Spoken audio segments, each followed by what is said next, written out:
కాకినాడ బాలాజీ చెరువు సెంటర్లో గల డాక్టర్ బిఆర్ అంబేద్కర్ సాంఘిక సంక్షేమ కళాశాల హాస్పిటల్ నందు హాస్టల్ వార్డెన్ ఎం ప్రసాద్ బాబు అధ్యక్షతన అంబేద్కర్ 69వ వర్ధంతి వేడుకలు ఘనంగా నిర్వహించడం జరిగింది. ఈ సందర్భంగా retired engineer P Ramarao, Nookaraju, SFI నాయకులు ఎం గంగా, సూరిబాబు తదితరులు అంబేద్కర్ విగ్రహానికి పూలమాల వేసి నివాళులు అర్పించారు.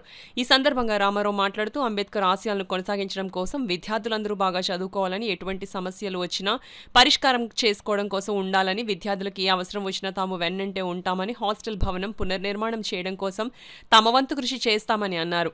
అదేవిధంగా అంబేద్కర్ మన దేశంలో ఉన్న 140 కోట్ల ప్రజల కోసం తన కుటుంబాన్ని, తన పిల్లలను, తన జీవితాన్ని త్యాగం చేసి దేశంలో అందరికీ సమాన అవకాశాల కోసం, అందరికీ ఓటు హక్కు కోసం, మహిళలను వంటింటి కుందేలుగా ఉండాలని అందరూ కోరుకుంటే అంబేద్కర్ ఒక్కరే మహిళలకు రిజర్వేషన్లు కల్పించాలని కోరారని అన్నారు. అటువంటి త్యాగం చేసిన అంబేద్కర్ నేటి యువత ఆదర్శంగా తీసుకోవాలని కోరారు. భారత రాజ్యాంగాన్ని పూర్తిగా తీసేయడం కోసం పాలక వర్గాలు చూస్తున్నాయని విమర్శించారు. అంబేద్కర్ అందరికీ ఉచితంగా చదువు చెప్పాలని, చదువుకున్న ప్రతి ఒక్కరికి ఉపాధి ఇవ్వాల్సిన బాధ్యత ప్రభుత్వాలదేనని, కానీ నేటి పాలకులు ప్రభుత్వాలు ఉద్యోగాలు ఇవ్వడం లేదని, ఎంత చదువుకున్నా ఉద్యోగాలు లేకపోవడంతో మళ్లీ ఎక్కడ వేసిన గొంగళ అక్కడే అన్నట్లుగా గ్రామీణ ప్రాంతాల్లో వ్యవసాయ పనులకు, పట్టణాల్లో కూలీలుగా నేటి యువకులు తయారవుతున్నారని అన్నారు.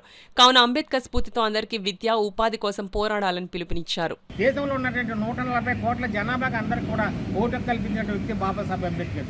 అటువంటి మహనీయుడు బాబాసాహెబ్ అంబేద్కర్ ఎప్పుడు కూడా ఒక వర్గానికని, ఒక రీతిని కాదు, అలాగే దళిత వర్గాల్లో ఉన్నటువంటి అప్పుడున్న పరిస్థితులను బట్టి ఇదిగో వీళ్ళ పైకి రావాలంటే, స్వతంత్రం వచ్చిన తర్వాత స్వేచ్ఛ సమానత్వంతో వీళ్ళకు కూడా పైకి రావాలంటే వీళ్ళకు కొన్ని రిజర్వేషన్లు కావాలని మనకు పొందుపరిచి మనకు రిజర్వేషన్ కల్పించారు.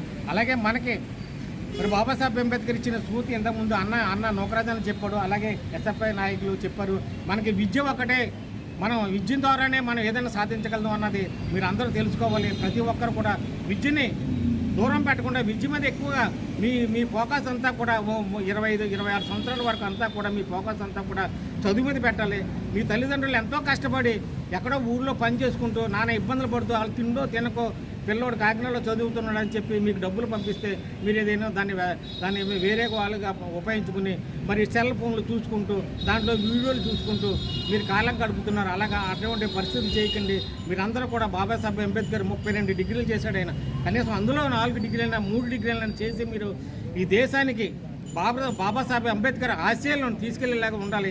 అలాగే ఈ యొక్క హాస్టల్ పునరుద్ధరణ కోసం మేము ఎంతో కృషి చేసి మరియు ఈ హాస్టల్ మీకు అన్ని సౌకర్యాలు కల్పించేసాం. ఇంకా కలగజేయవలసిన సౌకర్యాలు చాలా ఉన్నాయి. వాటిని కూడా మేము ప్రయత్నం చేస్తున్నాం, మేము చేస్తాం. అలాగే మా తమ్ముడు చెప్పినట్టుగా ప్రతి ఏప్రిల్ 14వ తారీఖున, అలాగే నవంబర్ 26వ తారీఖున, డిసెంబర్ 6వ తారీఖున మీరు కూడా ఈ కార్యక్రమాన్ని మీరు బాధ్యతగా తీసుకుని ఇంకా ఎవరైనా పెద్దలను పిలిచి రండి, ఇలా అంబేద్కర్ జయంతి చేస్తున్నాం, లేకపోతే అంబేద్కర్ వర్ధంతి చేస్తున్నాం, లేదంటే రాజ్యాంగ దినోత్సవం చేస్తున్నాం అని చెప్పి మీరు పిలిచి మమ్మల్ని అందరం పిలిచి మీరు కార్యక్రమం చేయవలసిన బాధ్యత మీ మీద ఉన్నది. మీరే దీనికి నాయకత్వం వహించాలి. మరి ఆ విధంగా ఈ దేశాన్ని అభివృద్ధిలోకి తీసుకురావాలి, మన జాతిని అభివృద్ధిలోకి పంచాలి.